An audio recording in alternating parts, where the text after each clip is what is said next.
ਤੁਸੀਂ ਤੇ ਇੰਜ ਚੁੱਪ ਬੈਠੇ ਜਿਵੇਂ ਪੰਜਾਬ ਦੇ ਮੌਲਵੀ ਚੁੱਪ ਬੈਠੇ ਨੇ ਰੌਲਾ ਪਾਉਂਦੇ ਸੀ ਉਧਰ ਬੇਨਜ਼ੀਰ ਇਧਰ ਨਵਾਜ਼ ਸ਼ਰੀਫ ਮੈਂ ਆਨਾ ਹੁਣ ਇਧਰ ਵੀ ਬੇਨਜ਼ੀਰ ਮੌਲਵੀ ਉਹ ਤੁਹਾਡੀ ਨੱਕ ਕੱਟੀ ਗਈ ਹੁਣ ਬੋਲਦੇ ਨਹੀਂ ਜੇ ਮੈਂ ਦਿਓਬੰਦੀਆਂ ਨੂੰ ਕਵਾਂਗਾ ਜਨਾਬ ਜੀ ਤੁਹਾਨੂੰ ਤੇ ਲਾਜ਼ਮੀ ਕਵਾਂਗਾ ਤੁਸੀਂ ਹੁਣ ਸਾਰੇ ਪਾਸੇ ਛੱਡ ਕੇ ਤੇ ਫਜ਼ਲ ਰਹਿਮਾਨ ਨਾਲ ਰਲ ਜਾਓ ਨਹੀਂ ਤੇ ਇਧਰ ਵੀ ਬੇਨਜ਼ੀਰ ਜੇ ਤੇ ਉਧਰ ਵੀ ਬੇਨਜ਼ੀਰ ਜੇ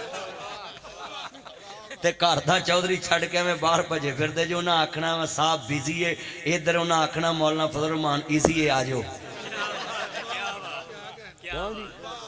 اور کہے چودھری کو جاؤ گے انہاں کہنا جناب صاحب بیزی ہے میرا ہی بہتا خطرہ سی نا لوکانو بھی ناصر مدنی نے مریم جوان دی دی محت کرنی ہے تے صاحب تو پہلو چھال مار کے میں بھی چو نکلے میں چھڑی کیوں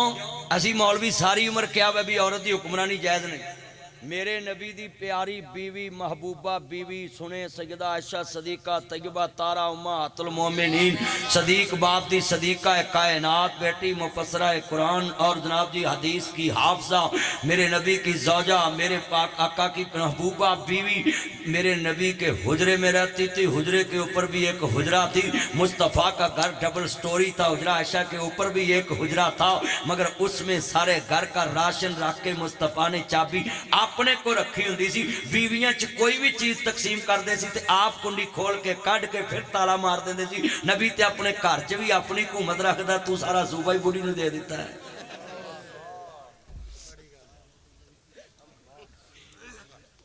کوئی دلیل رد کرے اینے مولوی بیٹھے یہ سرکاری ملہ کو تو بڑی مار پڑنی ہے قیامت کے بھی تجھے صرف جبے کبے پیارے تھے محمد عربی کا فرمان نہیں پیارا تھا یہ خادم رضوی کو سلوٹ کرنے کو دل کرتا انہوں نے سرکاری نوکری چھوڑ کے محمد مصطفیٰ کی ختم نبوت پہ پارا دیا منارے پاکستان بھر گیا جنازے میں کوئی سرکاری مولوی مرے ہو جنازہ پڑھا ہو